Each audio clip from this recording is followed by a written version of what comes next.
Hello friends, আমি beauty চলে এসেছি বিউটিস বেক অ্যান্ড কুক চ্যানেলে। আজকে আপনাদের সঙ্গে একটা 2 টিয়ার ডল কেক শেয়ার করতে। আমার এই কেকটা ছিল টোটাল 3 পাউন্ডের, নিচেরটা 2 পাউন্ড, উপরে 1 পাউন্ড। আমি ফাইনালাইজিং করে পুরো রাত আর কি ফ্রিজে রেখেছিলাম, আর সকালবেলা বাকি কাজটা আমি করছি। যখনই দোতলা তিনতলা কেক হবে, যতটা পারবেন টাইম নিয়ে একটু ফ্রিজে রেখে কেকটা ভালোভাবে ঠান্ডা করে নেওয়ার, তাহলে কোনো রকম সমস্যা হয় না। আমি এখানে একটা বর্ডার করে নিয়েছি, নিয়ে সেটা একটা স্পুন দিয়ে আস্তে আস্তে টেনে উপর দিকে তুলছি। খুব আলতো হাতে করতে হবে, নচেত নিচের টিয়ারের ক্রিমটা খারাপ হয়ে যেতে পারে, দেখতে একদমই ভালো লাগবে না। নিচে একটা বর্ডার করে নিচ্ছি প্রথমে, তারপরে পুরো সাইডটাই আমি গোলাপ দিয়ে ভরিয়ে দেব, কেন কাস্টমার এরকমই চেয়েছিলেন। ক্রিমের সঙ্গে আমি পিঙ্ক কালার মিক্সড করেছি, খুব বেশি না, কয়েক ড্রপ, একটা লাইট পিঙ্ক শেড আমি দেওয়ার চেষ্টা করেছি। এইবারে প্রথমে প্রেস করছি, তারপরে পুরো ঘুরিয়ে দিচ্ছি। দেখুন এইভাবে ফুলগুলো করতে হবে, তাহলে দেখতে ভালো লাগে। মাঝখানটা প্রেস করতে হবে। অনেকে আছেন যারা আমি দেখেছি পুরোটা ঘুরিয়ে দেয়, সেক্ষেত্রে কি হয়, মাঝখানটায় ফাঁকা থেকে যায়, সেটা দেখতে ভালো লাগে না।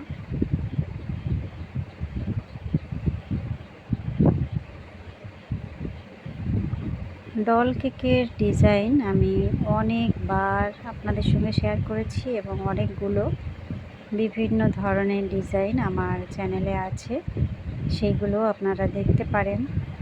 যারা নতুন তাদের জন্য এগুলো খুবই উপকার হবে আমার মতে, কারণ আমি অনেক রকম ডিজাইন আপনাদের সঙ্গে শেয়ার করি। আমি যে এলাকায় থাকি এখানে ফন্ডেন্টের অত চল নেই, মানে অত দাম দিয়ে ফন্ডেন্টের কেক সহজে কেউ নেয় না, যার জন্য ক্রিমের উপরে কি করা সম্ভব সেটাই আমাকে করতে হয়, আর কাস্টমারের যা ডিমান্ড সেইভাবেই আমাকে কাজগুলো করতে হয়। এখানে আমি দুটো গোলাপ বানাচ্ছি, আর বড় সাইজের রোজ নজেল নিয়েছি।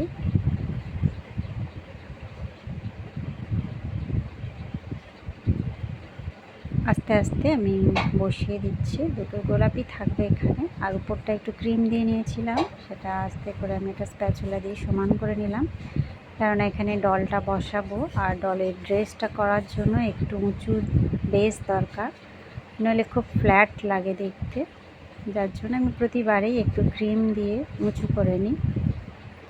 এটাও বড় সাইজের রোজ নজেল দিয়ে আমি ডিজাইনটা করছি, ডলের ড্রেস বানাচ্ছি। আমি উপর সাইড দিয়ে করছি, এটা দেখতে বেশি ভালো লাগে, কিন্তু যদি নিচের দিক থেকে ধরে করতাম তাহলে সেই ডিজাইনটা অন্যরকম লাগে, তবে উপর থেকেই দেখতে মেনলি ডিজাইনটা বেশি ভালো লাগে আর কি। দুটো লাইন আমি আবার সাদা ক্রিম দিয়ে করছি,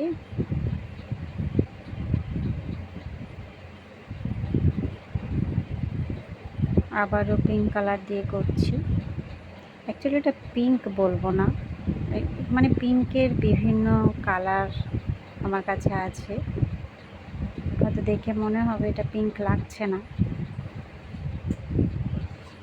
এবার ডলের উপরে পাটের ড্রেসটা করছি। একটা রাইটিং নজেল এখানে আমি পাইপিং ব্যাগের মধ্যে নিয়ে নিয়েছি।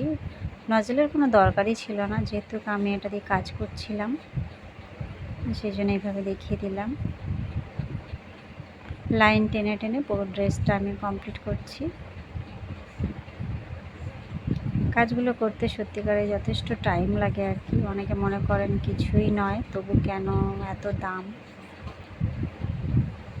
আমি সেরকম দাম নিই না, যেটুকু প্রয়োজন আর কি সেইটুকুই এক্সট্রা দাম আমি নিই।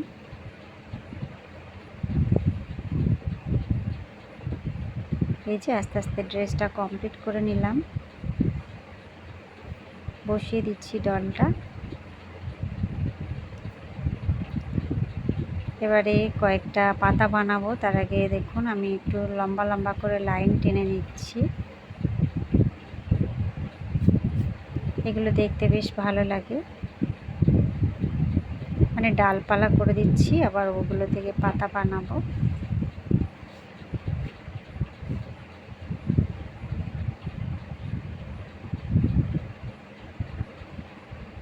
পাইপিং ব্যাগটা একদম ছোট করে কেটেছি, যার জন্য পাতাগুলো আমার একদম ছোট ছোট হয়েছে। আর যে ফুলগুলো করেছিলাম তার মাঝখানে আবারও ব্লু কালার ক্রিম দিয়ে ছোট ছোট করে ফুল করছি, ছোট সাইজে স্টার নজেল দিয়ে, কেন কাস্টমার এটাই পছন্দ করেছিলেন, যার জন্য ব্লু কালারটা এখানে আমাকে ব্যবহার করতে হয়েছে।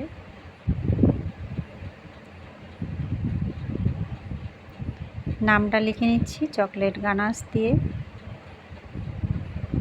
গানাশটা চেষ্টা করবেন একদম স্মুথ রাখার, তবে লিখতে সুবিধা হবে। কিংবা এখানে চকলেট দিয়ে লিখলেও ভালো লাগে, মানে ছোট ছোট টপার চকলেটের যে লেটারের টপার মেকিংগুলো থাকে আর কি, সেগুলো দিয়ে বানালেও দেখতে ভালো লাগবে। এই হলো আমার কেকের ফাইনাল লুক বন্ধুরা। কেমন লাগলো, ভালো লাগলে বা একটু হেল্পফুল মনে হলে অবশ্যই একটা লাইক করবেন, চ্যানেলটা সাবস্ক্রাইব করে রাখবেন। দেখা হবে নেক্সট ভিডিওয়ে। Bye bye.